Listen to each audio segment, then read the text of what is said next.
Muito bom. E então, retomando a leitura da obra da República de Marco Túlio Cícero, certo? Vamos continuar aqui. A gente está no capítulo 32. Os capítulos são bem curtos, é uma obra bem corrente, assim, a prosa. Júpiter, pai soberano dos deuses na religião dos romanos e dos gregos, era chamado, segundo os seus diversos atributos, Júpiter ótimo, Júpiter tonante, Júpiter máximo, etc. Aqui, então,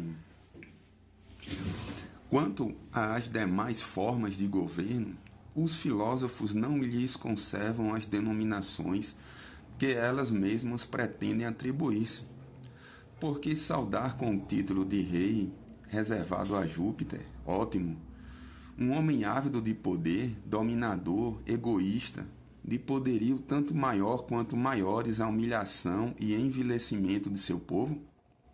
Mais do que rei, esse homem é um tirano, porque a demência não é tão fácil a um tirano quanto a crueldade a um rei.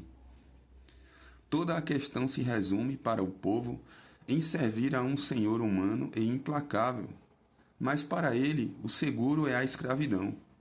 Como é que a Lacedemônia, mesmo na época em que sua constituição política passava por mais esplendorosa, podia esperar príncipes dementes e justos quando aceitava para rei quem quer que fosse de régia estirpe? A aristocracia, por outra parte, não é mais tolerável, porque essa classificação de aristocratas que certas famílias ricas se arrogam faz-se sem o consentimento do povo. Quem lhes deu suas prerrogativas? Não será a superioridade de seus talentos, de seu saber, nem de suas virtudes. Ouço quando o estado que escolhe ao acaso seus guias é como o barco cujo leme se entrega àquele dentre os passageiros que a sorte designa, cuja perda não se faz esperar. Todo povo livre escolhe seus magistrados, e se é cuidadoso de sua sorte futura, elege-os dentre os melhores cidadãos, porque da sabedoria dos chefes depende a salvação do povo, a tal extremo que parece até que a própria natureza deu à virtude e ao gênio império absoluto sobre a debilidade e a ignorância da plebe, que só submissa deseja obedecer. Essa feliz organização, entretanto, foi vencida pelos erros do vulgo, inconsciente dessa sabedoria, cujos modelos são tão raros como os juízos acertados. Vulgo quem imagina que os melhores homens são os mais poderosos, os mais ricos, os de mais ilustre nascimento, e não os que se sobressaem pela virtude sem jaça. Quando, por consequência desse erro do populacho, o poderio usurpou no Estado as preeminências da virtude, essa falsa aristocracia procura manter-se no poder, tanto mais quanto menos digna é dele. Porque as riquezas, a autoridade, o nome ilustre, sem a sabedoria e prudente conduta para mandar aos demais, oferecem apenas a imagem de um insolente e vergonhoso despotismo. Né? Bacana esse período aqui. Porque as riquezas, a autoridade, o nome ilustre, sem a sabedoria e prudente conduta para mandar aos demais, oferecem apenas a imagem de um insolente e vergonhoso despotismo. Nada é mais repugnante do que o aspecto de uma cidade governada pelos que, por serem opulentos, se julgam os melhores. Ao contrário, que pode haver de mais belo e nobre do que a virtude governando a república? Que é mais admirável do que esse governo, quando o que manda não é escravo de paixão alguma e dá o exemplo de tudo o que ensina e preconiza, não impondo ao povo leis que pessoalmente não respeitaria, mas oferecendo como lei viva a própria existência aos seus compatriotas. Se fosse bastante um homem só para tudo, todos os outros seriam desnecessários. Assim como, se um povo inteiro pudesse vê-lo e ouvi-lo, disposto à obediência, não pensaria em escolher outros governantes. A dificuldade de uma sábia determinação fazem passar o poder das mãos do rei para as da aristocracia. Da mesma forma, porque a ignorância e a cegueira dos povos transmitem a preponderância da multidão à de um pequeno número. Desse modo, entre a impotência de um só e o desenfreamento da plebe, a aristocracia ocupou uma situação intermédia que, conciliando todos os interesses, assegura o bem-estar do povo. E enquanto vigia o Estado, os povos gozam necessariamente de tranquilidade, confiando-se às mãos dos homens que não se exporiam a ouvir a acusação de descuidar um mandato de tal natureza. Quanto à igualdade de direito ou da democracia, é uma quimera impossível, e os povos mais inimigos de toda dominação e todo julgo conferiram os poderes mais amplos a alguns de seus eleitos, fixando-se com cuidado na importância das classes e no mérito dos homens. Chegar em nome da igualdade à desigualdade mais injusta, colocar no mesmo nível o gênio e a multidão que compõem um povo, é suma iniquidade a que nunca chegará um povo em que governem os melhores, isto é, numa aristocracia. Eis aí, Lélio, pouco mais ou menos a argumentação dos dois partidários dessa forma política. Mas Cipião redargui o Lélio: dessas três formas de governo, qual julgas preferível? Com razão me perguntas qual das três é preferível, porque nenhuma isoladamente aprovo, preferindo um governo que participe de todas. Se devesse fazer uma escolha pura e simples, meus primeiros elogios seriam para a monarquia, desde que o título de pai fosse sempre inseparável do de rei, para expressar que o príncipe vela sobre seus concidadãos como sobre seus filhos, mais cuidadoso de sua felicidade do que da própria dominação, dispensando uma proteção aos pequenos e aos fracos, graças ao zelo desse homem esclarecido, bom e poderoso. Vêm depois os partidários da oligarquia, pretendendo fazer o mesmo e fazê-lo melhor. Dizem que há mais luzes em muitos do que num só, e prometem, por outra parte, a mesma boa-fé e a mesma equidade. E por último, eis o povo que, em voz alta, declara que não quer obedecer nem a um nem a muitos, que até os próprios animais amam a liberdade como o mais doce dos bens, e que se carece dela, quer se sirva um rei, quer os nobres. Para resumir, a monarquia nos solicita pela afeição, a aristocracia pela sabedoria, o governo popular pela liberdade, e nessas condições a escolha se torna muito difícil. Eu concordo, mas se não resolvermos esse ponto, será impossível passar adiante, Lélio replicou.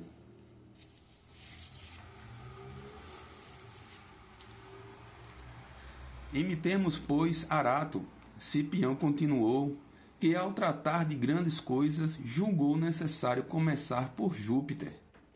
Por que Júpiter? Que relação pode haver entre os versos do poeta e essa discussão? Tanta que nada encontro mais justo do que nomear, acima de tudo, aquele que os sábios e os ignorantes proclamam, de comum acordo, Senhor dos deuses e dos homens. Como? É convincente, afirmou Cipião. O princípio de que existe no céu um só rei, soberano e pai de todas as coisas, que faz com um gesto tremer o Olimpo, conforme a frase de Homero. Esse princípio essencial foi estabelecido pelos primeiros fundadores dos impérios, e por conseguinte é essa uma imponente autoridade, e numerosos, ou antes, universais os testemunhos que nos asseguram que as nações a reconhecem unanimemente. Pelos decretos dos príncipes, a excelência da monarquia, posto que se informaram na ideia de que todos os deuses são governados por um só. Se essa crença, pelo contrário, não é mais do que uma fábula feita para os espíritos grosseiros, ouçamos os mestres comuns de todos os gênios esclarecidos, aqueles que viram claramente com os olhos o que nós, escutando, apenas conhecemos. Montanha entre a Tessália e a Macedônia, onde, segundo a mitologia, residiam os deuses. É o Monte Olimpo. Célebre poeta grego, autor da Ilíada e da Odisseia, Homero.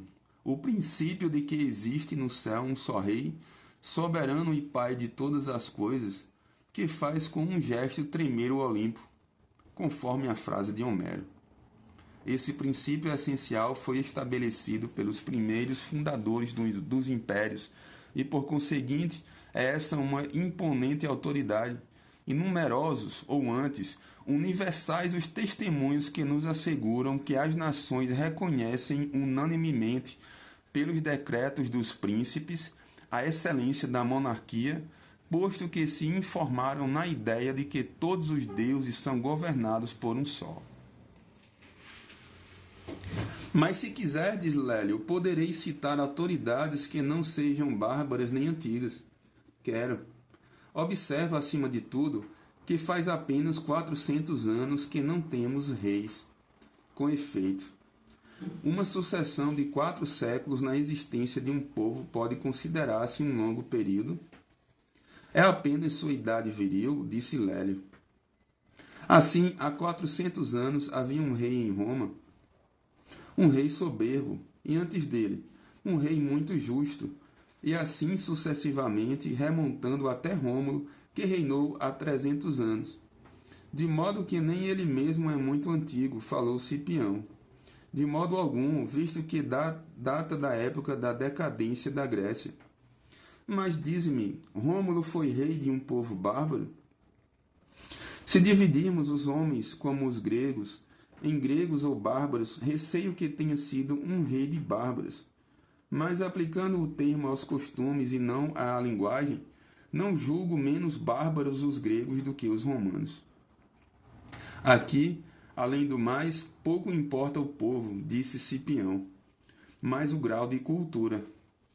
Posto que homens sábios de uma época pouco remota quiseram reis, encontramos já testemunhos que não podemos taxar de antigos nem de inumanos.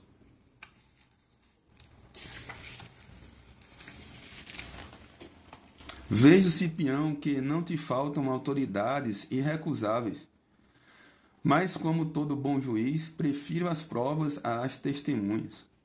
Desde logo, Lélio, podes empregar um exemplo tomado de tua própria experiência. Que queres dizer? Não te acontece, às vezes, de zangar-te com alguém? Questionou Cipião. Sucede-me com mais frequência do que eu desejaria.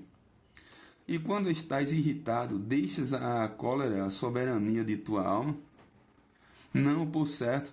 Ao contrário, sigo o exemplo de Árquitas de Tarento, que, tendo chegado à sua casa de campo e encontrado tudo diferente do que ordenara que estivesse, disse ao seu administrador: Desgraçado, eu te mataria a paulada se a cólera me dominasse.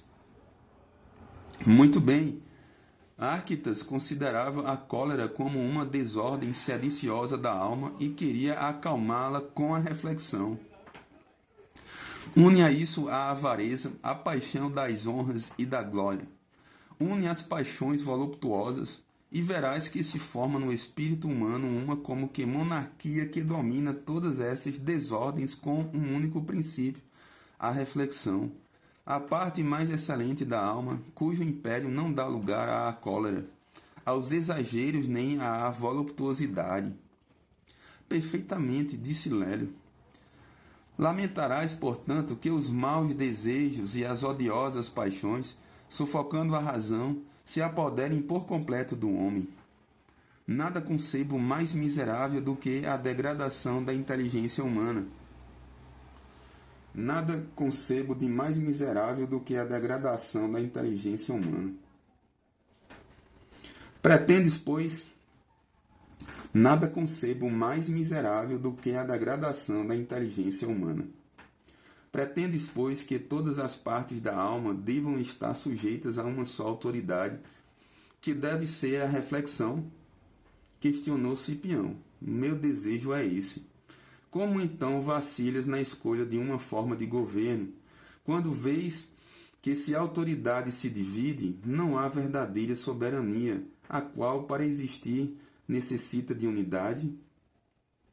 Que importa a unidade ou a pluralidade, se nesta se encontra igualmente a justiça? Vejo, Lélio, que as minhas testemunhas não têm para ti autoridade suficiente, e vou fazer que aumentes tu mesmo o seu número. Como? Eu mesmo te ouvi ordenar a teus escravos, por ocasião de nossa última viagem a Fórmias, que não atendessem a ordens que não emanassem de uma só pessoa.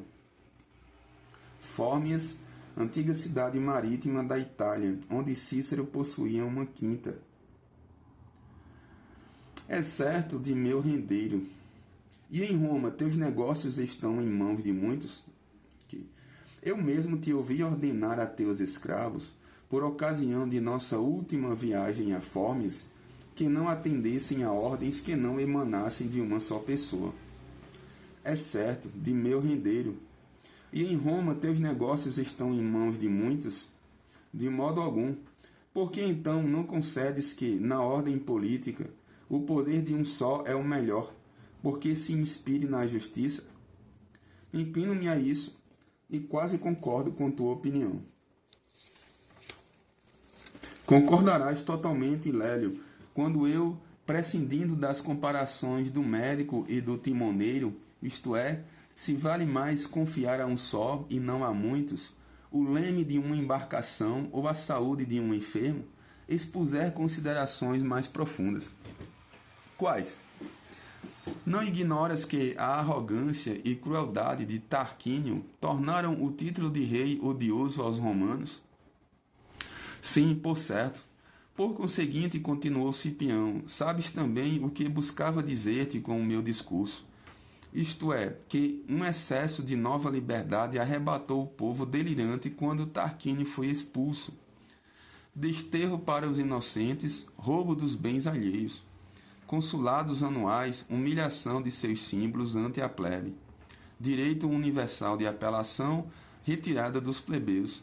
Tudo isso sobreveio com muitos outros acontecimentos que tendiam a dar ao povo todos os poderes. Foi tal como dizes. É certo que se desfrutou então ócio e paz, e que se pode tolerar alguma licença enquanto nada haja que temer, como numa indisposição insignificante ou uma travessia pacífica. Mas se o mar começa a alvoroçar-se ou a enfermidade sofre agravação, logo o viajante ou o enfermo implora o auxílio do único homem que os pode salvar. Do mesmo modo, o nosso povo, em paz e nos seus lares, quer mandar ameaçando, recusando, denunciando, afastando os seus magistrados. Mas sobrevindo a guerra, obedece a um rei, e toda paixão tumultuosa sacrifica-se e perece em aras da salvação da pátria. Nossos pais já o fizeram. Nas principais expedições quiseram um só chefe cujo título expressasse a extensão de seu poder. Era o ditador, assim chamado porque escolhido pelo dito de um cônsul. E vês que em nossos dias tem o nome de mestre do povo, cônsul. É dessa forma. Nossos antepassados, portanto, agiram com notável sabedoria. Quando o povo perde um rei justo, explode a dor que, conforme Ênio, consternou Roma inteira depois da morte do melhor dos príncipes. Lembrança eterna dele tem intacta, e no céu pondo a vista chora e diz: ó Rômulo divino, que fiel, guarda da pátria em ti reconheciam? Ó Pai, ó Rei, dos deuses tens a estirpe. Não davam os nossos antecessores o título de senhor e dono ao chefe, cujas justas leis observavam? Não lhe davam, tampouco, o título de rei, mas o chamavam de protetor da cidade, pai e mesmo Deus. Assim não se enganavam ao dizer: tu nos deste, só tu, a luz e a vida. Consideravam que a existência, a glória, a honra procediam da justiça do rei, e a posteridade teria pensado o mesmo se os soberanos tivessem conservado idênticas virtudes. Mas a injustiça de um só basta, como vês, para destruir para sempre essa forma de governo. Sem dúvida, e até anseio estudar essas mudanças que se observam em nossa história e nas outras repúblicas, disse Lélio.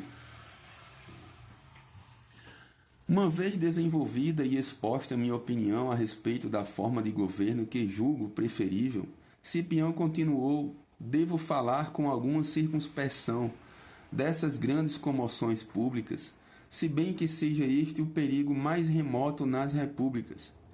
É, no que respeita à monarquia, seu principal obstáculo e a hipótese mais segura de sua ruína. Desde o momento em que o rei comete a primeira injustiça, essa forma perece convertendo-se em despotismo, o mais vicioso de todos os sistemas e, não obstante, o mais próximo do melhor. Se sucumbe um tirano sob os esforços dos grandes, toma então o Estado a segunda das formas explicadas, e se estabelece uma espécie de autoridade real, ou antes paternal, composta dos principais cidadãos que velam com zelo pelo bem comum. Se o povo por si mesmo expulsa ou mata o tirano, demonstra um pouco de moderação enquanto conserva o juízo sereno, e satisfeito de sua obra, deseja conservar a ordem política que ele mesmo acaba de estabelecer.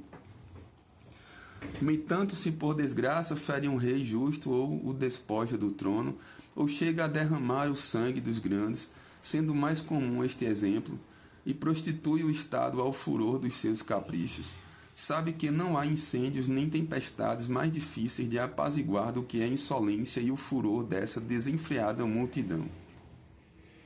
Verifica-se nesse caso o que Platão descreve com tanta eloquência e que eu vou tentar traduzir, se minhas forças puderem realizar tamanha empresa. Quando o povo, devorado por uma sede insaciável de independência, longe de beber com medida, embriaga-se com o licor funesto que lhe prodigalizam imprudentes aduladores, então persegue, acusa, incrimina de dominadores, reis e tiranos aos magistrados e chefes, que dóceis e complacentes não lhe escanceiam em caudais a liberdade. Escanceiam em caudais a liberdade. Conheces essa passagem? É-me bastante conhecida, disse Lélio aqui.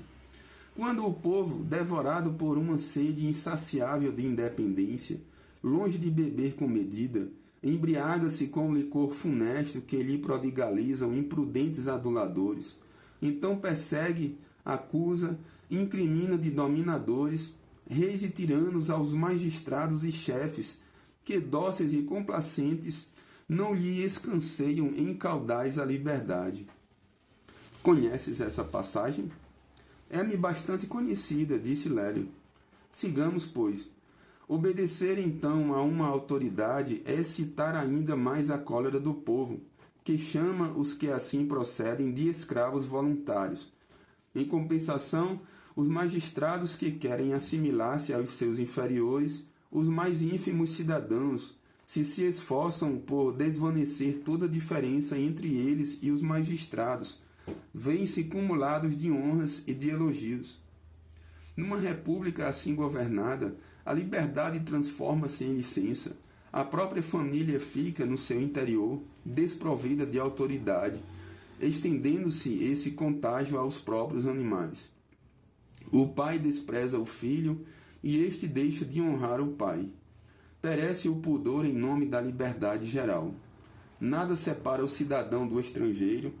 O mestre, tremendo ante seus discípulos, adula-os, ao passo que eles o menosprezam. Os jovens pretendem exercer as prerrogativas dos velhos, que, por sua parte, descem às loucuras da juventude para não parecerem odiosos e extravagantes.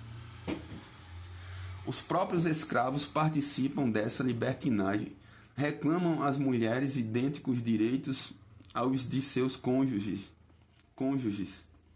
Em suma, os próprios animais, os cães, os cavalos, os asnos, correm livremente, mas tão livremente que atropelam e envolvem enquanto se opõem à sua passagem desenfreada. Ao chegar aqui, Platão exclama: para onde conduz esse extremo de licença? Para o triste resultado de tornar os cidadãos tão delicados e sombrios que a menor aparência de autoridade os irrita e exaspera a tal ponto que sonham com romper as leis que desprezam, para se encontrarem livres de qualquer jugo. Ao chegar aqui, Platão exclama: para onde conduz esse extremo de licença? Para o triste resultado de tornar os cidadãos tão delicados e sombrios que a menor aparência de autoridade os irrita e exaspera a tal ponto que sonham com romper as leis que desprezam, para se encontrarem livres de qualquer jugo. Traduziste fielmente o que foi dito por ele, disse Lélio. Volto agora ao meu discurso. Dessa extrema licença, que só para eles era liberdade, embora falsa, Platão faz nascer a tirania como de um tronco funesto. Assim como o poder ilimitado dos grandes leva à queda da aristocracia, a liberdade leva o povo demasiado livre à escravidão. Os extremos se tocam na própria natureza, na temperança, na vegetação, no corpo humano, sobretudo na forma de governo. Essa excessiva liberdade logo se transforma em dura escravidão para os povos e para os indivíduos. Dessa excessiva liberdade surge o tirano e a mais injusta e dura servilidade. Com efeito, esse povo indômito e desenfreado escolhe logo, por ódio aos grandes, já abatidos e degradados, um chefe audaz, impuro, perseguidor insolente dos cidadãos que mais méritos possuem para com a pátria, pródigo com os bens próprios e alheios. Depois, como não há para ele segurança na vida pública nem privada, é cercado de soldados, é-lhe conferido o poder e acaba por ser como Pisístrato de Atenas, tirano daqueles mesmos que o elevam. Pisístrato é tirano de Atenas, contemporâneo de Solon. Se acaba por perecer em mãos dos bons cidadãos, o que acontece com frequência, o Estado renasce. Se os conspiradores são ambiciosos, uma nova tirania se eleva e se vê a revolução sucedendo outras vezes a esse bom sistema aristocrático, quando por desdita os chefes se separam do caminho reto. O poder é convertido então numa bola que vai de um lado para outro, passando das mãos do rei às do tirano, das dos aristocratas às do povo, sem que a constituição política seja nunca estável. Desses três sistemas primitivos, creio que o melhor é, sem disputa, a monarquia. Ainda assim, ela é sempre inferior à forma política que resultaria da combinação das três. Com efeito, prefiro no Estado um poder eminente e real, que dê algo à influência dos grandes e algo também à vontade da multidão. É essa uma constituição que apresenta um grande caráter de igualdade, necessário aos povos livres e bem assim condições de estabilidade e firmeza. Os primeiros elementos de que falei antes alteram-se facilmente e caem no exagero do extremo oposto. Assim aos reis sucede o tirano, aos aristocratas a oligarquia facciosa, ao povo a turba anárquica, substituindo-se desse modo umas perturbações a outras. Ao contrário, nessa combinação de um governo em que se amalgamam os outros três, não acontece facilmente semelhante coisa sem que os chefes do Estado se deixem arrastar pelo vício, porque não pode haver pretexto de revolução num Estado que, conforme cada um de seus direitos, não vê o abismo aberto sob seus pés.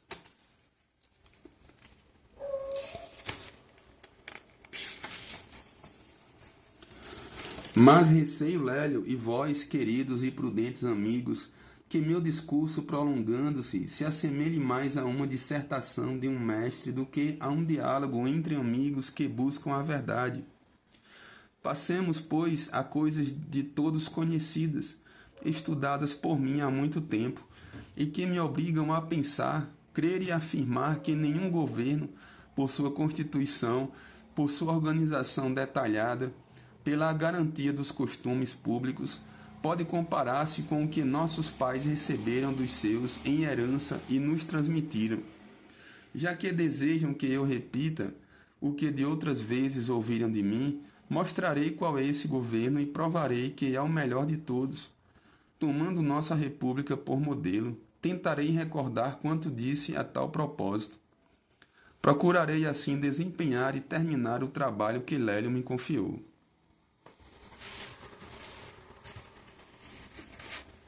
Dizes bem que é teu trabalho, porque é teu de fato, disse Lélio. Somente tu poderias falar sobre tais instituições, tendo tão gloriosos antepassados. Somente tu poderias ter primeiro lugar na melhor forma de política, se a tivéssemos conquistado, e por desgraça estamos longe disso.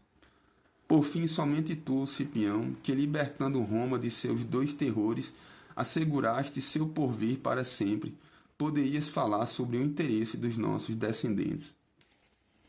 Agora vamos para o livro segundo. Aqui iniciando o livro segundo. Como Cipião visse todos ansiosos por ouvi-lo, tornou a tomar a palavra desta forma.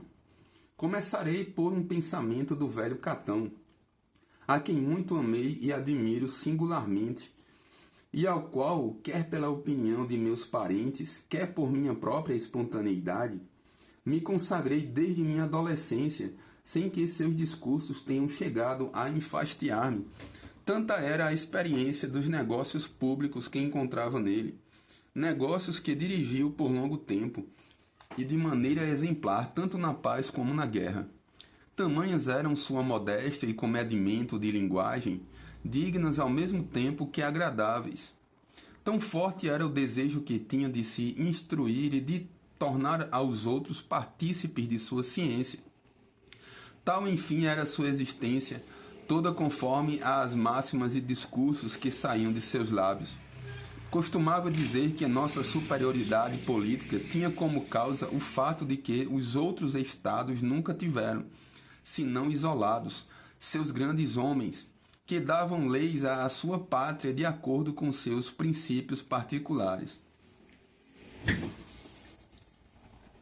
A Minos em Creta, Licurgo na Lacedemônia e em Atenas, teatro de tantas revoluções, Teseu, Drácon, Solon, Clístenes e tantos outros, até que, para reanimar seu desalento e debilidade, achou Demétrio, o nobre varão de Falero,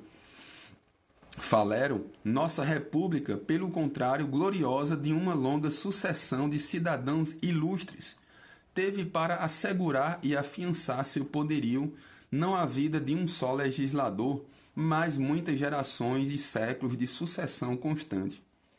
Nunca acrescentava se encontrou espírito tão vasto que tenha abarcado tudo, e a reunião dos mais brilhantes gênios seria insuficiente para abraçar tudo com um só olhar, sem o auxílio da experiência e do tempo. Assim, seguindo o costume de Catão, remontarei até à origem de Roma, servindo-me com prazer de suas próprias frases. Meu objeto será, por outra parte, mais exequível, mostrando-vos o nascimento de Roma, sua adolescência, sua juventude, sua vigorosa madureza, do que criando, como Sócrates, uma república imaginária lendo as obras de Platão. Ok, aqui Solon, orador, estadista e historiador grego, que governou Atenas em nome do macedônio Cassandro. Avô de Péricles é o Drácon. Não, é Demétrio. Poxa, Isso aqui é Clístenes, avô de Péricles, que instituiu em Atenas o governo democrático e a lei do ostracismo. Avô de Péricles, Clístenes. Ok. E Solon ou Solon celebrizou-se como legislador de Atenas. Foi um dos 7 sábios da Grécia.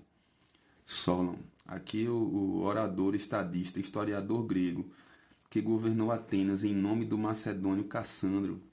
Demétrio.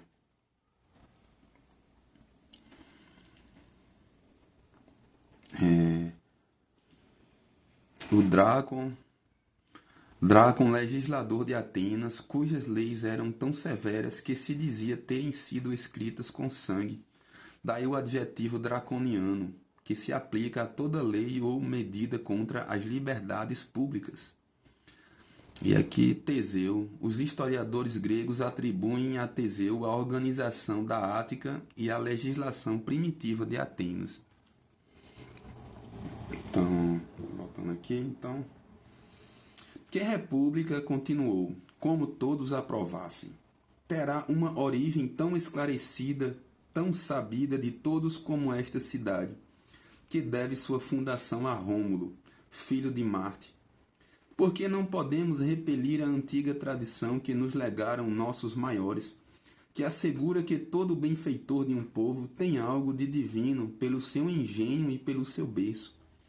Rômulo mal vira os primeiros raios do sol quando foi exposto às ondas do Tibre, em companhia de seu irmão Remo, por ordem de Amúlio, rei dos albanos, temeroso de que algum dia essas crianças fossem funestas ao seu poder. O menino, alimentado com o leite de um animal selvagem, foi depois recolhido por uns pastores que o educaram na rusticidade e nos trabalhos do campo, e cresceu tanto em vigor corporal e presença de espírito que os seus companheiros, nos campos em que hoje Roma se levanta, rendendo homenagem à sua superioridade, submeteram-se logo aos seus mandatos. Colocado à frente desses bandos, a fábula, deixando o posto à história, refere que surpreendeu Alba Longa, cidade então poderosa e rica, e deu morte ao rei Amúlio, rio da Itália que banha Roma e desemboca no mar Tirreno, o rio Tibre. Irmão de Rômulo, primeiro rei de Roma, pelo qual foi morto, rei de Alba Longa. Rei de Alba Longa, Amúlio, a mais antiga cidade do Lácio, fundada por Enéas, foi rival de Roma, Alba Longa. Adquirida essa glória, concebeu o projeto de fundar uma cidade e organizar um estado. Com incrível acerto, escolheu o lugar em que a cidade devia situar-se, ponto delicado quando se trata de uma cidade que quer assentar as bases de uma prosperidade futura. Não a aproximou do mar, coisa fácil com as tropas e recursos de que dispunha, ora penetrando no território dos rútulos ou dos aborígenes, ora dirigindo-se para a embocadura do Tibre, onde depois fundou uma colônia, o rei Anco. Rômulo compreendeu com admirável prudência que os pontos próximos às costas não são os mais apropriados para fundar cidades que pretendem alcançar estabilidade e poderio, porque as cidades marítimas estão expostas não só a frequentes perigos, mas a desditas e acontecimentos imprevistos. A terra firme denuncia, por meio de 1000 indícios, a marcha prevista e até as surpresas do inimigo, que se descobre pelo ruído de seus passos, e não é atacada tão rapidamente como se pode supor.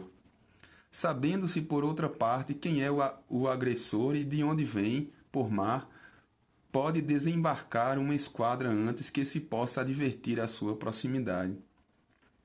Sua marcha não denuncia nem sua personalidade, nem sua nação, nem seu objetivo. Não se pode, enfim, distinguir com sinal algum se é ou não amiga. São também frequentes nas cidades marítimas a mudança e a corrupção dos costumes, pois os idiomas e comércios estranhos não importam unicamente mercadorias e palavras, mas também costumes que tiram estabilidade às instituições dessas cidades. Aqui é Anco, rei Anco. Anco Márcio, neto de Numa Pompílio, foi o quarto rei de Roma. Fundou o porto de Óstia, na foz do Tibre. São também frequentes nas cidades marítimas a mudança e a corrupção dos costumes, pois os idiomas e comércios estranhos não importam unicamente mercadorias e palavras, mas também costumes que tiram estabilidade às instituições dessas cidades. Os próprios habitantes são pouco afeitos aos seus lares. Suas esperanças e pensamentos os arrastam para longe. E quando o corpo descansa, vaga errante o espírito. Não foi outra a principal causa da decadência de Cartago e de Corinto, senão essa vida errante, essa dispersão dos cidadãos, aos quais a ânsia de navegar e de enriquecer fez abandonar o cultivo dos campos e o prazer das armas. A proximidade do mar, com suas importações ou suas vitórias, facilita ao vício dessas cidades todas as seduções funestas, e o encanto dos sítios marítimos parece convidar à preguiça e ao fausto e a todas as corrupções enervadoras do ócio. O que disse de Corinto poderia sem dúvida aplicar-se a toda a Grécia, porque o Peloponeso está quase completamente banhado pelo mar, exceto o território dos Fliúncios, e fora da península só tem o mar ao longe os Enianos, os Dórios e os Dolopeus. Fliunte ou Flius foi uma cidade da Grécia Antiga a noroeste da Argólia e localizada às margens do rio Asopo. O que disse de Corinto poderia sem dúvida aplicar-se a toda a Grécia, porque o Peloponeso está quase completamente banhado pelo mar, exceto o território dos Fliúncios, e fora da península só tem o mar ao longe os Enianos, os Dórios e os Dolopeus. Que direi das ilhas gregas, de costumes mais agitados e instituições mais móveis que a fímbria de ondas que as rodeiam? Tudo isso continua sendo da antiga Grécia. Que direi das ilhas gregas, de costumes mais agitados e instituições mais móveis que a fímbria de ondas que as rodeia? Tudo isso continua sendo da antiga Grécia. Quanto às suas colônias dispersas na Ásia, na Trácia, na Itália, na Sicília, na África, exceto Magnésia, que outra não é banhada pelo mar. Até parece que as cidades gregas invadiram o território dos bárbaros, porque antes de seu estabelecimento, só dois povos haviam conhecido o mar, os etruscos e os cartagineses, aqueles mercadores, estes piratas. Essa e não outra foi a causa das calamidades e revoluções da Grécia, surgidas das cidades marítimas que enumerei. Esses vícios apresentam, por sua vez, uma grande vantagem, a de que, de todos os pontos do mundo, trazem às ondas os produtos todos do universo e, no refluxo, levam aos confins do mundo os produtos dos próprios campos.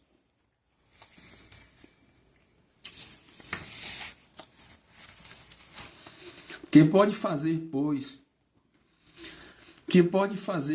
que Rômulo aproveitasse todas as vantagens das cidades marítimas, evitando ao mesmo tempo seus perigos? Construiu sua cidade nas margens de um rio cujas águas profundas se esparramam no mar por uma larga desembocadura, procurando assim uma comunicação fácil no curso do Tibre, não só para proporcionar ao novo povo tudo quanto necessitava, como também para levar para longe o que tivesse de mais. Uma rota natural para tirar do oceano todos os objetos necessários ou agradáveis à vista e fazê-los chegar às regiões mais afastadas. Na minha opinião, parecia então adivinhar que essa cidade viria a ser o centro, o coração de um poderoso império, porque colocava em outro ponto qualquer da Itália, não poderia manter tão vasto domínio. Porque, colocado em outro ponto qualquer da Itália, não poderia manter tão vasto domínio. Pelo que respeita às fortificações naturais de Roma, quem, por indiferente que seja, não conservou na imaginação um desenho dos menores detalhes, As muralhas foram construídas por Rômulo e seus sucessores com previsora prudência. Apoiam-se por todas as partes em montanhas cortadas a pique, deixando somente um acesso entre os montes Esquilínio e Quirinal, fechado por um bom reduto e um amplo fosso. A cidadela, já bastante defendida pela altura e o isolamento da rocha em que se ergue, está tão bem fortificada que pode conservar-se incólume, intacta mesmo no meio do horrível transbordamento da invasão gaulesa. Escolheu, além disso, um terreno cheio de mananciais e saudável no meio de uma região pestilenta, porque as colinas que o rodeiam, ao mesmo tempo que dão ao vale o ar puro, emprestam-lhe a sombra. Tudo isso concluiu-se com grande celeridade, dando à cidade o nome de Roma, tomado do seu. E para afirmar suas bases, concebeu Rômulo um projeto estranho, violento, mas que revelou sua hábil política e o desejo de preparar o futuro e a fortuna do seu povo. Tinham vindo algumas donzelas sabinas de mais ilustres nascimento para assistir ao primeiro aniversário dos jogos. Tinham vindo algumas donzelas sabinas de mais ilustre nascimento para assistir ao primeiro aniversário dos jogos. Rômulo fê-las roubar durante as festividades e deu-as por esposas aos seus guerreiros mais valentes. Esse rapto armou os sabinos contra Roma, mas no meio de um combate cujo resultado era duvidoso, as donzelas roubadas intercederam pela paz, permitindo a Rômulo estabelecer uma aliança com Tácio, rei dos Sabinos, dando-lhe participação na sua autoridade e concedendo aos dois povos, ao mesmo tempo que os mesmos sacrifícios, o mesmo direito de cidadania. Rei dos Sabinos que partilhou o poder com Rômulo, Tácio. Depois da morte de Tácio, o poder inteiro voltou para Rômulo, que já de acordo com aquele, reunira em conselho real os principais cidadãos, chamados de pais pelo carinho do povo. Tinha também dividido o povo em 3 tribos, chamadas com o nome de Tácio, com o seu próprio e com o de Lucumão, morto a seu lado no combate contra os Sabinos, e depois em 30 cúrias, designadas também com os nomes de Virgens Sabinas, as quais, depois de roubadas, foram as mediadoras da paz. E embora tudo isso se tivesse instituído em vida de Tácio, nem por isso Rômulo deixou, depois dele morto, de se apoiar para reinar na autoridade dos pais e no seu conselho. Isso demonstra que Rômulo pensou que antes havia pensado Licurgo em Esparta, que o poder de um só e a potestade régia é, para os estados, a melhor forma de constituição, se a ela se acrescentam a autoridade e o apoio dos melhores. Assim como o auxílio desse conselho e quase senado, terminou com felicidade algumas guerras contra diversas povoações próximas, e não deixou de enriquecer seus súditos sem jamais reservar para si a melhor parte do despojo. Por um costume que felizmente ainda conservamos, Rômulo foi muito respeitoso para com os áuspices, o que constituiu a primeira base da República, e em todas as suas tarefas importantes cuidou de aconselhar-se com um sacerdote escolhido em cada uma das tribos. Teve também a plebe sob a clientela dos grandes, medida cujas vantagens não deixarei de examinar. E como a fartura consistisse, então, em terras e em rebanhos, fez pagar as multas em touros e em carneiros, sem recorrer jamais aos suplícios corporais.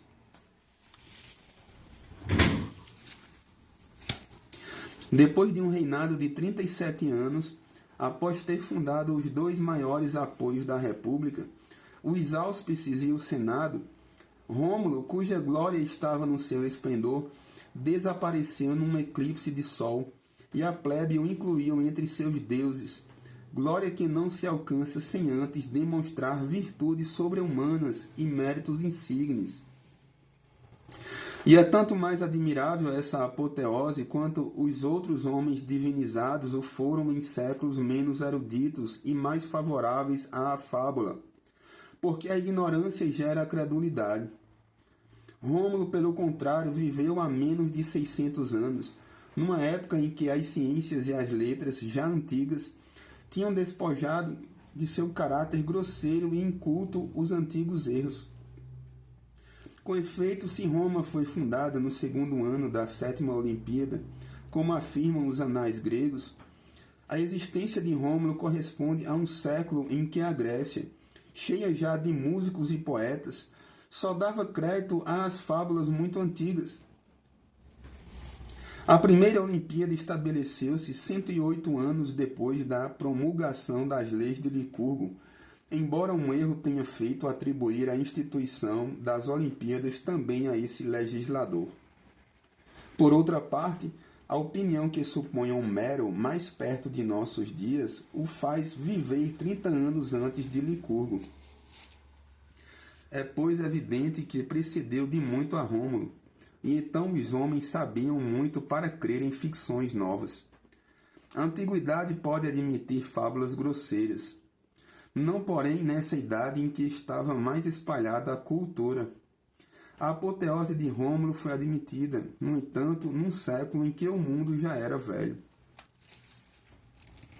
O fundador de Roma inspirou essa admiração profunda pelo seu gênio e suas virtudes, e mesmo os que séculos antes se teriam negado a crer em outro mortal, acreditaram então no relato de um camponês, Próculo, quando mandado pelos senadores que queriam afastar qualquer suspeita de assassinato, afirmou que Rômulo acabava de aparecer-lhe sobre a colina chamada hoje Monte Quirinal, suplicando-lhe que fizesse erigir nesse sítio um templo para o povo romano, porque ele era Deus e se chamava Quirino. Júlio Próculo, que depois da morte de Rômulo afirmou que este lhe tinha aparecido em forma de divindade, derivado de Quirino, nome dado a Rômulo depois de sua morte. Quirinal.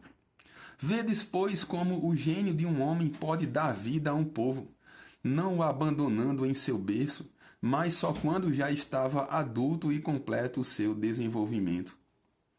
Vemos-te, não menos atônitos, seguir nesse discurso um sistema completamente novo e que não se encontra nos livros gregos, disse Lélio. O príncipe deles, Platão, o maior dentre os seus escritores, estabeleceu a área de sua cidade no ponto que achou conveniente. Cidade admirável, sem dúvida, mas estranha à vida real e aos hábitos humanos.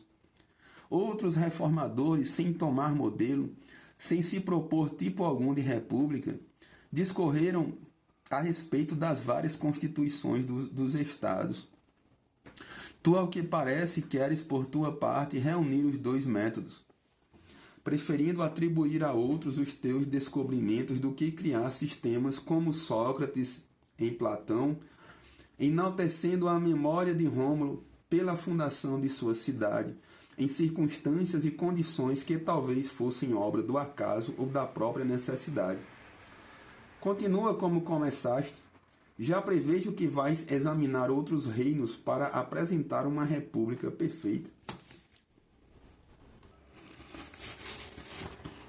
O senado de Rômulo, prosseguiu Cipião, que constava e se compunha de nobres, aos quais o rei tanto distinguiu que chegou a chamar-lhes pai e a seus filhos, patrícios, tentou, depois que Rômulo desapareceu, governar sem rei a república.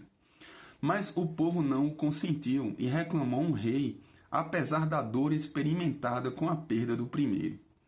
Como interregnum, os nobres pensaram numa forma de governo nova e desusada.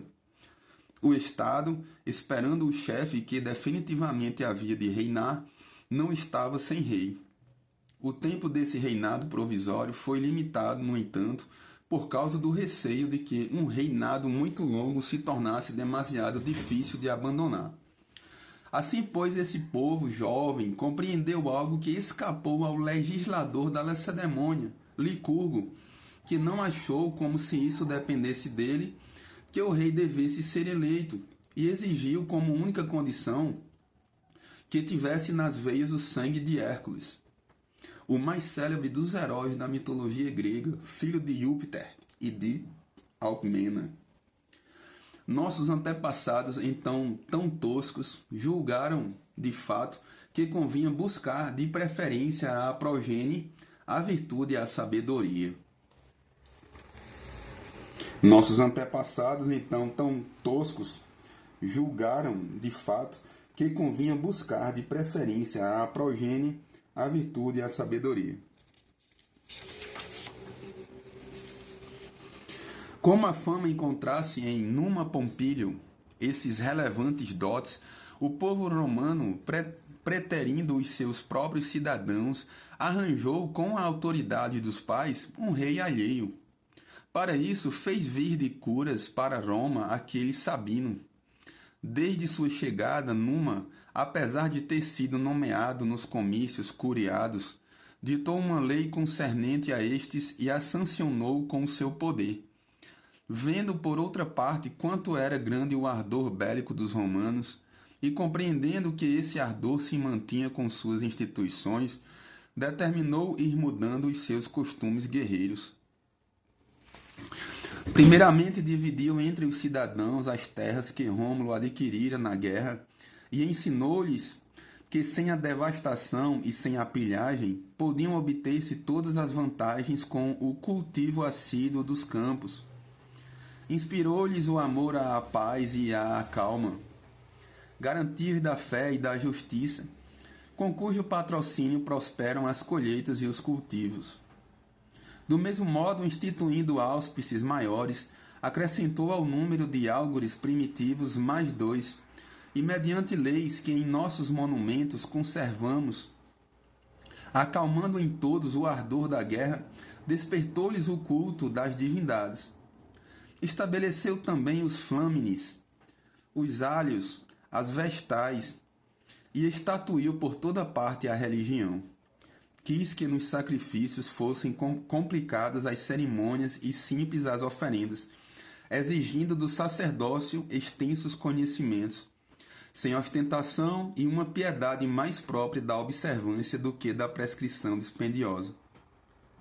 Foi ele também quem fez pôr em uso os mercados, os jogos, as festas e todas as ocasiões de reunir e aproximar os homens entre si, atraindo à doçura e à amizade os que se tinham tornado ferozes e rudes com a paixão das armas.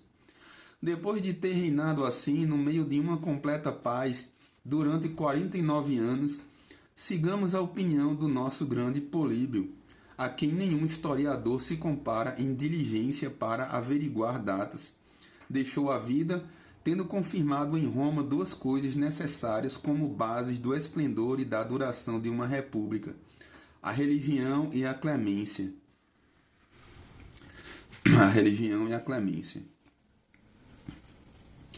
É verdadeiro? Perguntou um manilho africano, quando Cipião acabou de falar. A memória que se conserva de que Numa foi discípulo de Pitágoras, ou pelo menos pitagórico. Com frequência o temos ouvido dos anciãos, e assim o povo o estima. Mas nada disso vemos que nos satisfaça na autoridade dos anais públicos. É falso, disse Cipião, e não só falso, como também ignorante e absurdo. Porque não se devem supor fatos que, longe de se terem verificado, são impossíveis. Foi no 4º ano do reinado de Lúcio Tarquínio, o soberbo, que Pitágoras chegou a Síbaris, a Crotona e a esta parte da Itália. A 72ª Olimpíada e a data comum da elevação de Tarquínio ao trono e da viagem de Pitágoras. Fica claro, calculando a duração de cada reinado, que se tinham passado 140 anos após a morte de Numa, quando Pitágoras visitou a Itália pela primeira vez. Fato incontestável para aqueles que estudam cuidadosamente os anais do tempo. deuses imortais, prorrompeu Manílio. Quão inveterado é este erro! Além do mais, consola-me saber que Roma deve seu esplendor não às teorias importadas de além-mar, mas às suas relevantes e genuínas virtudes domésticas. Aqui, sétimo e último rei de Roma, tendo governado com violência e arbítrio, foi destronado por Bruto e Colatino. Ok. Aqui o soberbo, Lúcio Tarquínio. Ainda o saberás mais facilmente, continuou Africano, quando estudando o progresso de nossa república, a vires avançar ao estado em que hoje se encontra. Então apreciarás no seu verdadeiro valor a sabedoria dos nossos antepassados, que transformaram as coisas tomadas aos estranhos em melhores do que eram a princípio, e verás que este povo não se engrandeceu por acaso, mas por prudência e disciplina, ao que na verdade não se opôs à fortuna. Morto o rei Pompílio, o povo, ante a proposta de um rei interino, confiou o reinado a Tulo Hostílio, nos comícios curiados. Seguindo o exemplo de Pompílio, consultou ele as cúrias a respeito de sua elevação ao trono. Terceiro rei de Roma, que submeteu os albanos e os sabinos. Brilhou sua glória na milícia, e foram notáveis seus feitos de armas. Construiu a praça dos comícios e decorou o palácio do Senado com o despojo ganho nas batalhas. Dele são as formas legais para a declaração de guerra, costume justo que consagrou com a intervenção religiosa dos feciais. Desde então, toda guerra empreendida sem essas formalidades foi considerada ímpia e injusta. E note-se com quanta sabedoria já vinham os nossos reis sobre o que se devia dar ao povo, pois não é pouco o que sobre isso posso dizer. Tulo, sem a sua autoridade, não ousava cobrir-se com as insígnias reais, nem se fazer preceder dos 12 litores. Na caminha para a perfeição, não caminha para a perfeição, mas voa, esta república cuja origem descreves, disse Manílio. Depois dele continuou Cipião, um descendente de Numa Pompílio por parte de sua filha, Anco Márcio, foi nomeado rei pelo povo. Também tomou o império com uma lei curiada. Como tivesse vencido os latinos, admitiu-os na cidade. Acrescentou à cidade os montes Aventino e Célio. Dividiu os campos que tinha conquistado. Conservou sob domínio público os bosques tomados na guerra, vizinhos no mar ao mar. E fundou uma colônia à margem do Tibre. Por fim morreu depois de ter reinado 23 anos. Neto de Numa Pompílio, foi o quarto rei de Roma, tendo fundado o porto de Ostia. Anco Márcio. Esse rei também é digno de elogios, mas a história romana é bem obscura. Com efeito, embora saibamos o nome da mãe desse rei, ignoramos o do pai, comentou Lélio. Assim é, mas daqueles tempos só os nomes esplendorosos se conservam. Vê-se, porém, aqui, pela primeira vez em Roma, a influência de uma civilização estranha. Não era, de certo, um pequeno arroio que então trouxe as artes da Grécia, mas um rio soberbo, que transportou em suas águas as ciências e as letras. Demarato, o primeiro dos coríntios pela consideração, pelo crédito e pelas riquezas, não podendo suportar o jugo do tirano Cípselo, fugiu com seus tesouros para a Tarquínia, cidade florescente dos etruscos. Tendo sabido depois que a dominação de Cípselo se consolidava, renunciou à sua pátria. Varão livre e forte, fez-se admitir como cidadão na Tarquínia, em cuja cidade se estabeleceu e fixou o domicílio. Ali, tendo tido dois filhos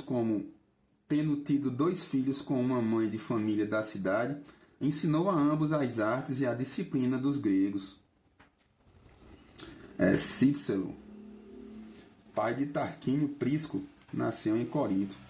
Tirano de Corinto Cícero é tirano de Corinto. Aqui, Cícero é tirano de Corinto. Demarato foi o pai de Tarquínio Prisco, nasceu em Corinto. Pai de Tarquínio Prisco, nasceu em Corinto. Demarato.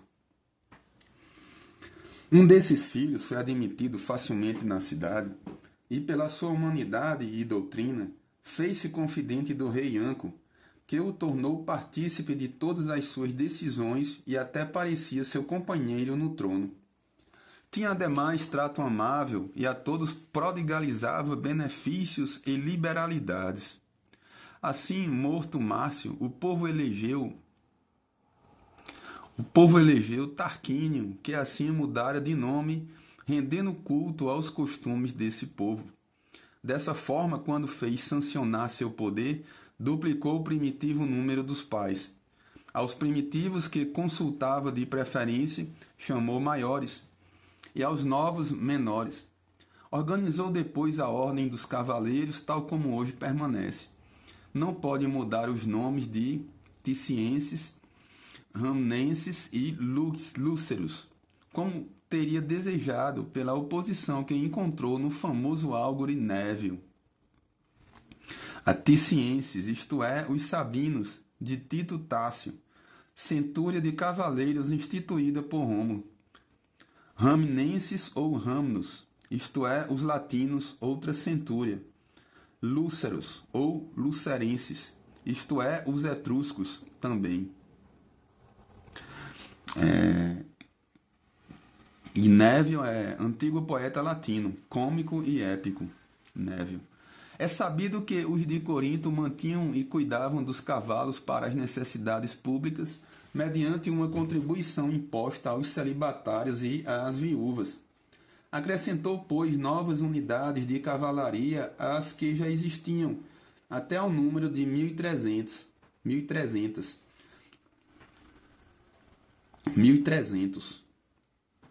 que mais tarde duplicou, depois de ter vencido os Équos, nação forte que era uma contínua e iminente ameaça para Roma. Repeliu igualmente uma invasão dos latinos, fê-los fugir com sua cavalaria. Sabemos, por fim, que instituiu o primeiro dos jogos romanos, que no ápice da guerra contra os sabinos fez voto de construir um templo a Júpiter Ótimo e Máximo sobre o Monte Capitólio, e que morreu depois de ter ocupado o trono 38 anos. Cada vez parece mais certa a frase de Catão: a Constituição da República não foi obra de um homem nem de um tempo, disse Lélio. Claramente se vê em quantas e quais foram em cada reinado as coisas boas. Agora me parece que chegamos àquele que dentre todos foi o que melhor e mais claro viu na Constituição da República. Assim é, Sérvio foi o primeiro que começou a reinar sem consultar a vontade do povo. Sérvio Túlio, sexto rei de Roma. Supõe-se que era filho de uma escrava tarquiniense e de um cliente do rei. Educado entre os íntimos do príncipe e servindo-o à mesa, revelou uma inteligência pouco comum nas menores ações e palavras. Dessa forma, Tarquínio, cujos filhos ainda choravam nos seus berços, dedicou-lhe tanto afeto que Sérvio passava geralmente por seu filho e dele recebeu vasta instrução, conforme os modelos da Grécia, que ele tinha sido o primeiro a seguir. Quando Tarquínio sucumbiu às insídias dos filhos de Anco, Sérvio começou a reinar, não por mandato, mas por consentimento tácito dos cidadãos. Tendo circulado a notícia de que Tarquínio sobrevivia aos seus ferimentos, pareceu a princípio que Sérvio não passava de um usurpador. Acalmou então os irritados credores com sua liberalidade e declarou que tudo quanto fazia devia entender-se em nome do rei, evitando assim sua apresentação ao Senado. Mas depois de sepultado Tarquínio, Sérgio acudiu voluntariamente aos sufrágios populares e, uma vez regularizado seu mandato por meio de uma lei especial, a primeira coisa em que pensou foi vingar as injúrias dos etruscos. Criou 18 centúrias de cavalaria de grau máximo. Depois de bem separada essa grande quantidade de cavaleiros, dividiu o resto do povo em 5 classes, separando os jovens dos velhos e arranjando tudo de modo que o poder de votação pertencesse aos ricos, não à multidão. E cuidou de tudo o que se deve cuidar em toda a república, que à maioria não houvesse vantagens. Se essa descrição vos fosse desconhecida, por mim vos seria explicada, mas basta que vos fixeis no resultado. As centúrias da primeira classe e as dos cavaleiros com seus 6 sufrágios, às quais se acrescentava a dos carpinteiros, pela sua utilidade na cidade, formavam 89 centúrias. Bastava que 8 centúrias das 104 que restavam se unissem às primeiras, para que o voto popular tivesse o mesmo resultado que teria se fosse unânime. As outras 96 centúrias, muito superiores em número, não estavam, pois, excluídas do direito ao voto, coisa que teria parecido despótica. Também não desfrutavam de um poder que teria apresentado inúmeros perigos. Em tudo isso, teve muito em conta os nomes e as palavras. Deu aos ricos um nome que indicava os auxílios pecuniários que subministravam ao Estado, e aos que não tinham mais de 1.500 asses, ou não possuíam mais do que sua pessoa, chamou proletários, indicando assim que deles a pátria só esperava a prole. Ninguém estava, pois, privado do direito de sufrágio, se bem que a preponderância dos ricos fosse manifesta. Cartago era 75 anos mais antiga do que Roma, posto que foi fundada 39 anos antes da primeira Olimpíada. Muito antes ainda, Licurgo teve os mesmos objetivos. Assim, essa igualdade e esse tríplice gênero de governo parece-me que nos deve ter sido comum com aquele povo. Mas há alguma coisa própria e essencial na nossa república que não pode ser mais distinta, que procurarei expor o melhor que me seja possível e que parecerá sem precedentes. Na Lacedemônia, em Cartago e na nossa própria história até o momento atual, temos encontrado a reunião desses 3 elementos políticos, mas nunca na medida justa de equilíbrio. Naquela sociedade em que uma pessoa é investida de poder perpétuo, e da regra principalmente, embora haja nela um senado, como em Roma sob os reis, ou como em Esparta sob as leis de Licurgo, e embora o povo exerça algum direito como na nossa monarquia, o título de rei inclina a balança e faz com que o Estado seja e se chame monarquia. E essa forma de governo é a mais exposta a mudanças e transtornos, porque os vícios de um só podem bastar para precipitá-la num funesto abismo. Em si mesma, não só não acho detestável a monarquia, como até a considero preferível às outras formas de governo simples, se alguma forma simples pudesse agradar-me. Mas somente quando conserva seu caráter, isto é, quando o poder perpétuo de um só, sua igualdade e justiça garantam a segurança, a igualdade e o bem-estar de todos os cidadãos, mas somente quando conserva seu caráter, isto é, quando o poder perpétuo de um só, sua igualdade e justiça garantam a segurança, a igualdade e o bem-estar de todos os cidadãos. Mesmo então, falta não pouco ao povo que é governado por um rei. Antes de tudo, a liberdade que não se estriba em ter um bom amo, mas em não o ter. Aquele senhor injusto e cruel teve a fortuna, durante algum tempo, como escrava de suas empresas. Conquistou o Lácio inteiro. conquistou o laço inteiro, tomou Promécia, cidade poderosa, e com o despojo de ouro e prata fundou o Capitólio, cumprindo assim a promessa do avô. Fundou também colônias e, seguindo os usos dos povos de que era oriundo, enviou a Delfos, como primícias do seu despojo, magníficas oferendas para adornar o templo de Apolo. Templo dedicado a Júpiter e cidadela no Monte Capitolino, Capitólio, onde os triunfadores eram coroados. Perto do templo estava a rocha Tarpeia, de onde eram precipitados os traidores.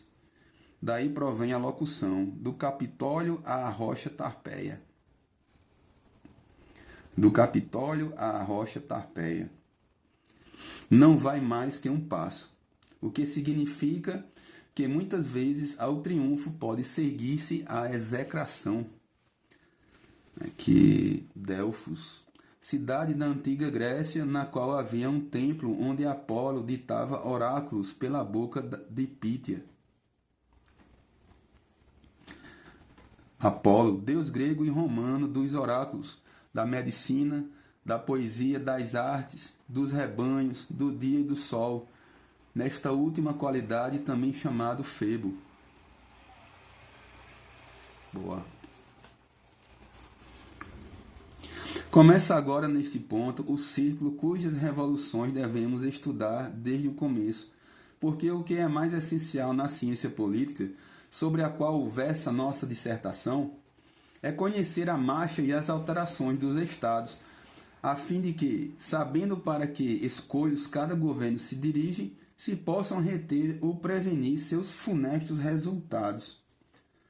O rei a que me refiro, manchado antes de tudo com o sangue do rei melhor e mais ilustre, perdera a integridade de seu ânimo. Temeroso do castigo que o ameaçava, queria impor-se pelo medo. Da altura de suas vitórias e dos seus tesouros, cego pelo despotismo e pelo orgulho, chegou a não poder governar suas paixões nem a cobiça libidinosa dos outros. Assim, tendo o maior dos seus filhos desonrado Lucrécia, filha de Tricipitino e esposa de Colatino, e tendo essa nobre e casta mulher se suicidado, para não sobreviver à honra ultrajada, deu isso ocasião a que um homem de gênio e virtude, Júnio Bruto, sacudisse o jugo infame e sangrento. Simples cidadão, encarregou-se dos destinos públicos, ensinando pela primeira vez esta grande máxima: todo um homem é magistrado quando se trata de salvar a pátria. Roma inteira ergueu-se à sua voz, e, indignada com a morte de Lucrécia, jurou vingá-la e vingar seus desolados parentes. E recordando a injustiça de Tarquínio, dos seus filhos e de todos os seus, expulsou para sempre de Roma sua raça nefanda. Que dama romana que se matou por ter sido ultrajada por um filho de Tarquínio, o soberbo. Esse fato deu origem ao estabelecimento da República em Roma. Personagem pouco conhecida aqui é Tricipitino.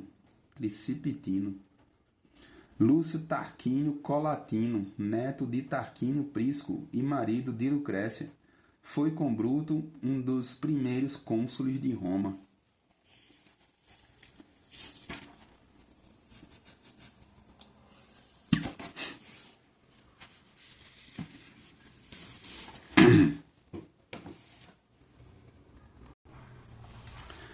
Vedes de que modo o rei produz o déspota, e como basta o crime de um só homem para converter uma boa forma de governo na pior de todas as que se possam imaginar?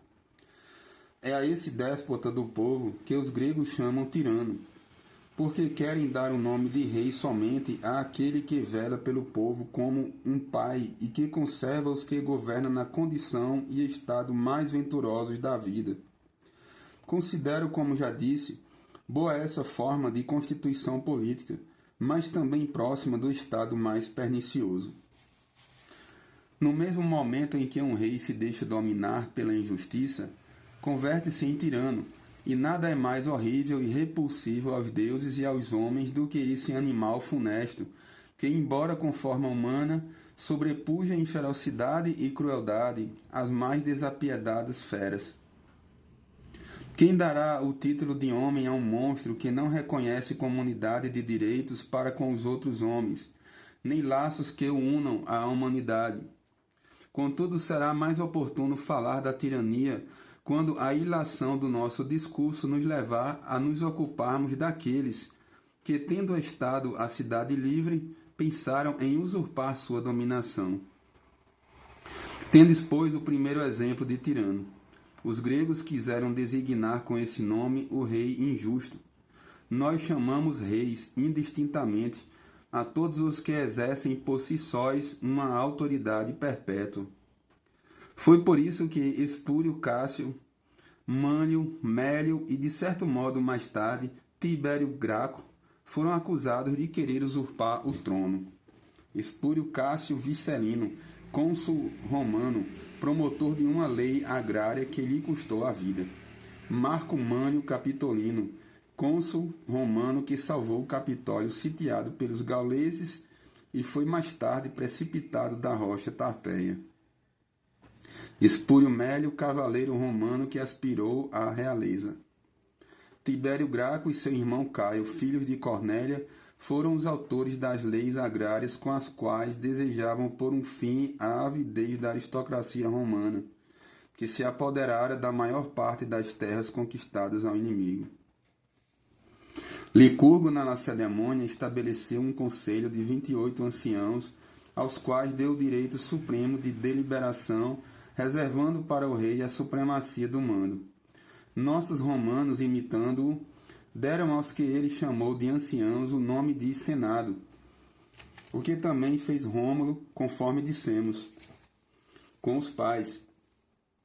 Nesse sistema, a força, como a potestade, correspondeu ao poder real. Certamente, tanto Licurgo como Rômulo concederam alguns direitos ao povo, mas longe de servirem para saciar sua sede de liberdade, serviram para acendê-la. O povo sempre estará pendente do receio de que se deve eleger um rei injusto.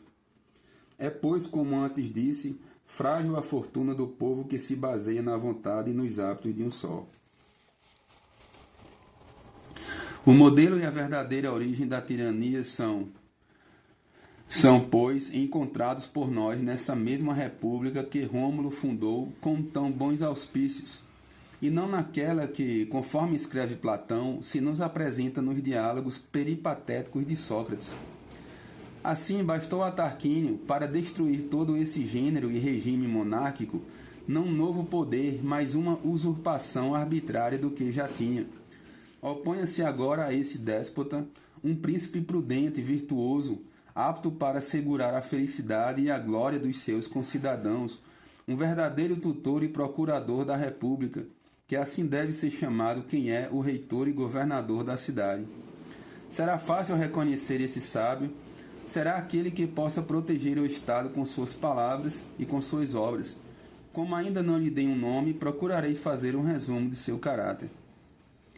Platão dividiu seu território, com suas moradas e riquezas, entre os cidadãos em partes iguais, e estabeleceu sua república, tão fácil de desejar quanto difícil de possuir, e que vinha a ser menos um plano suscetível de realização do que um modelo em que se pudessem estudar todos os expedientes da política,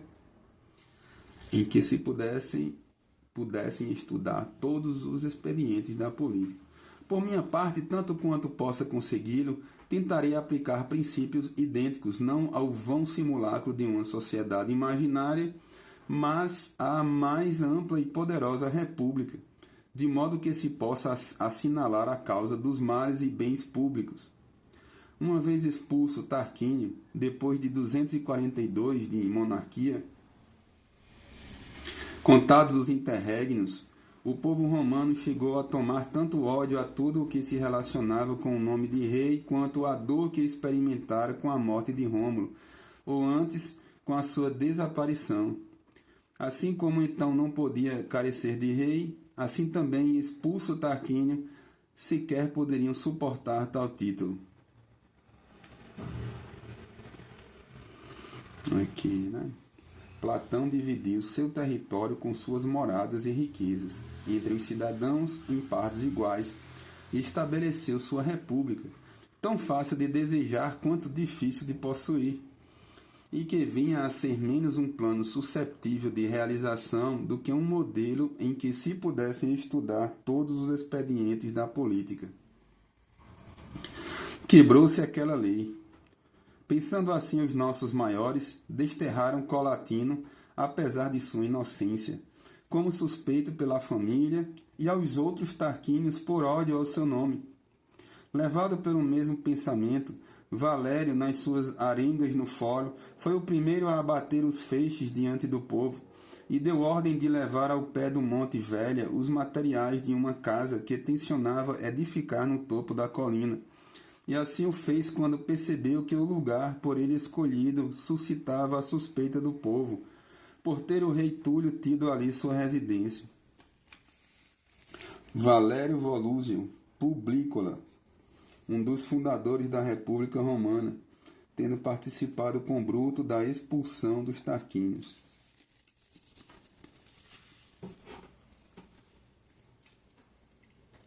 Ainda assim mereceu o nome de Publícola por ter proposto a primeira lei votada nos comícios centuriados, que proibia que os magistrados matassem até lastimassem os cidadãos que apelassem para o povo.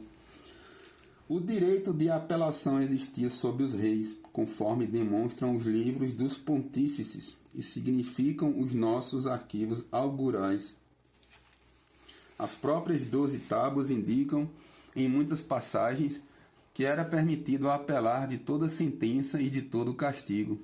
A eleição dos decênviros legisladores que escreveram as leis sem apelação demonstra suficientemente que existia contra eles esse direito. Lúcio Valério, Potício e Horácio Barbado, homens conhecidos pela sua popular prudência, estabeleceram numa lei do seu consulado que os magistrados não poderiam julgar sem apelação. Enfim, as 3 leis pósseas devidas, como é sabido, aos 3 pósseos, não alteraram as anteriores senão no que se referia à sanção penal. Assim, Publícola, tendo feito adotar essa lei lata de apelação, mandou tirar as machadinhas dos feixes consulares e no dia seguinte nomeou Lucrécio para participar da mesma forma de suas atribuições. Como o novo cônsul fosse mais velho, enviou-lhe seus litores, estabelecendo-se o hábito de que cada mês precedessem os litores a um magistrado, para não multiplicar as insígnias num povo mais livre do que numa monarquia. Não creio que deva ser considerado vulgar um homem que, tendo dado ao povo uma liberdade moderada, manteve integérrimo o princípio de autoridade e o conservou em mãos dos grandes. Integérrimo. Não é sem causa que decanto tão antigos tempos. Apresento os modelos dos homens e das coisas em que o resto do meu discurso se deve apoiar. Agora vamos aqui a algumas significações.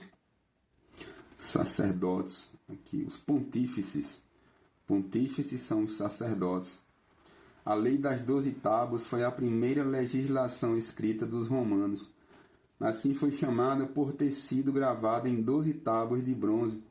Os decênviros, isto é, os 10 magistrados nomeados depois do estabelecimento da República em Roma com o fim de elaborar um código, foram os seus autores. Lúcio Valério Flaco, poeta latino. Senador romano.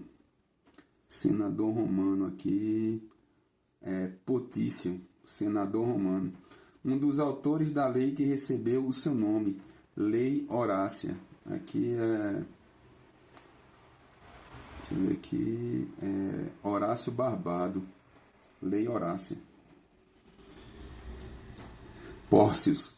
O Pórcios foi tribuno do povo, cada qual tendo feito uma lei, que recebeu por isso o nome de Lei Pórcia.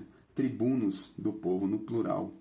Grande poeta latino, autor do poema De Natura Rerum, Lucrécio. Aqui, de natura rerum. Nestas condições, pois, o Senado sustentou a República naqueles tempos em que, num povo tão livre, pouco pelo povo e muito pelos costumes e pela autoridade do Senado, ela se regia. Os cônsules exerciam uma potestade temporal e ânua, mas régia pelas suas prerrogativas e natureza. Conservava-se, não obstante, o mais essencial, talvez para que os nobres pudessem obter o poder, que consistia em que nada se pudesse aprovado ou resolvido pelo povo sem que os patrícios o sancionassem. Por essa mesma época, 10 anos depois da criação dos cônsules, aparece a ditadura com Laércio, nova forma de poder, que pareceu bem depressa semelhante à monarquia. Entretanto, as principais famílias conservavam ainda uma preponderância que não contrariava o povo, e grandes façanhas militares foram, nesses tempos, realizadas por esforçados varões, investidos de grande poder, quer como cônsules, quer como ditadores. Laércio, da cidade de Laerte, foi o primeiro ditador de Roma.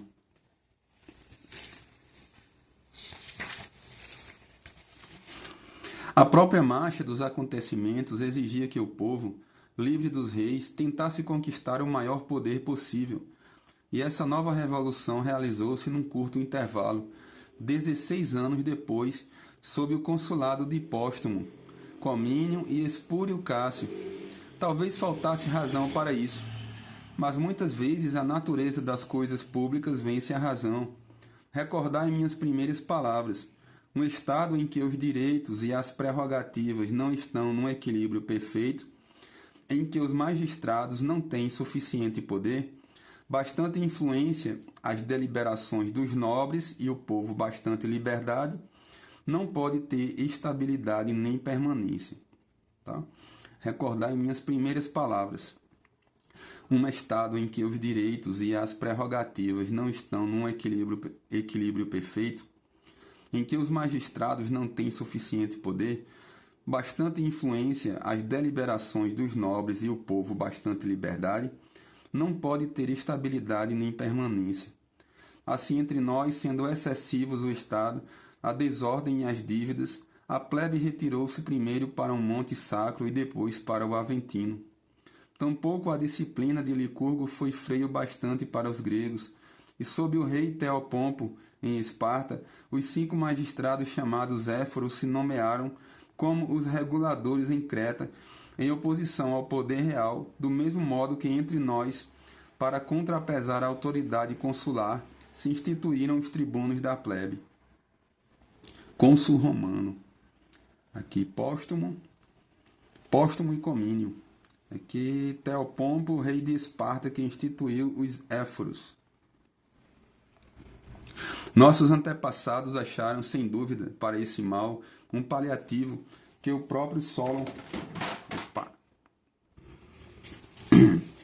Nossos antepassados acharam, sem dúvida, para esse mal, um paliativo que o próprio Solon, alguns anos depois, em caso análogo, não ignorou. Nosso Senado tampouco descuidou da aplicação do remédio ao mal da dívida, quando, tendo a crueldade de um credor excitado a indignação pública, todos os cidadãos presos por dívidas recuperaram a liberdade e ficou abolida a prisão por tal conceito. Sempre que as calamidades públicas levaram o povo a essa miserável condição, pensou-se no interesse da saúde geral em aliviar sua desdita. Mas uma vez descuidada essa prudente política, verificou-se em Roma uma mudança que, com a criação de 2 tribunos, numa sedição, diminuiu o poder e a autoridade do Senado.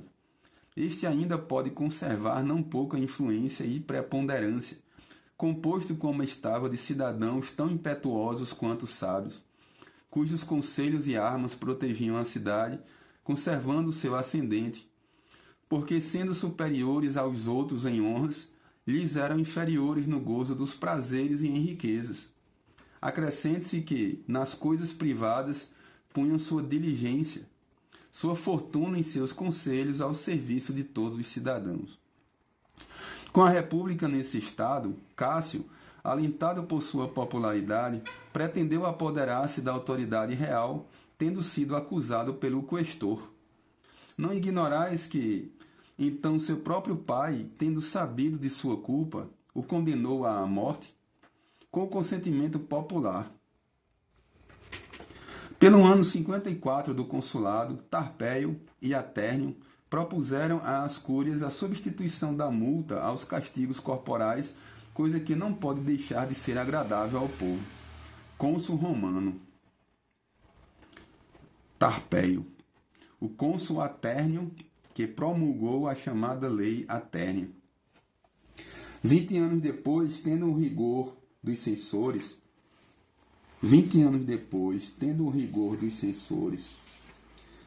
Papício e Pinário feito passar para o domínio público, à força de multas, quase todos os ganhos dos particulares, essa forma de confisco foi substituída, por sua vez, por módica avaliação pecuniária, mediante uma lei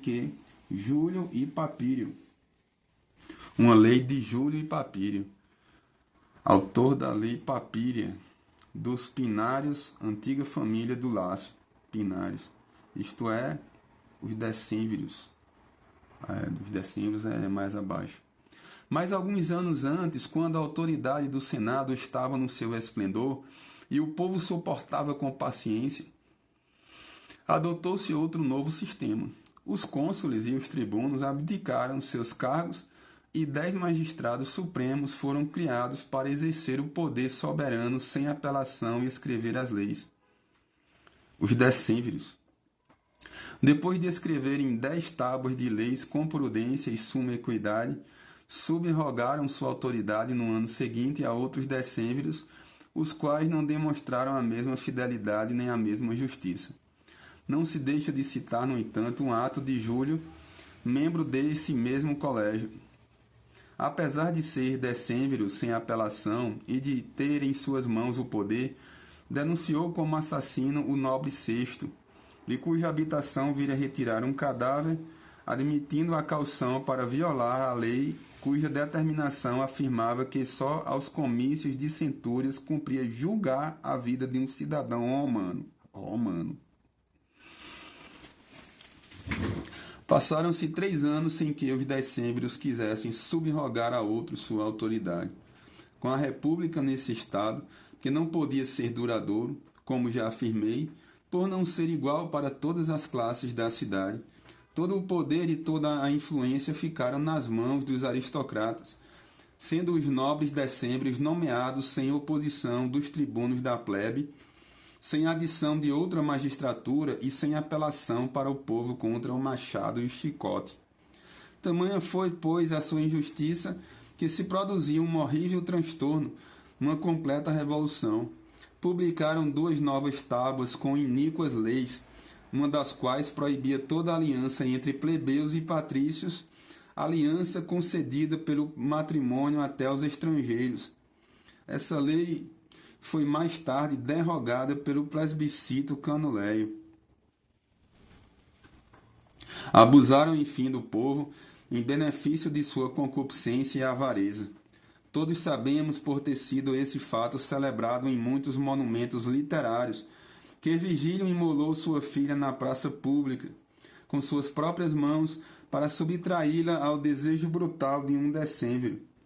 Este, desesperado, fugiu para um monte álgido, onde estava o exército, e os soldados, abandonando a guerra ainda indecisa, partiram para um monte sacro, e como de outra vez já o tinham feito, assaltaram o Aventino com as armas. Caio Canuleio, tribuno do povo, o mais célebre dos poetas latinos, autor da Eneida, das Geórgicas e das Bucólicas, Virgílio.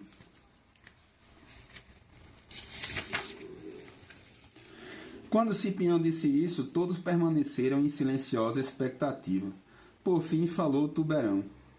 Embora nada de ti os meus maiores exijam, ouve, africano, o que de ti desejo.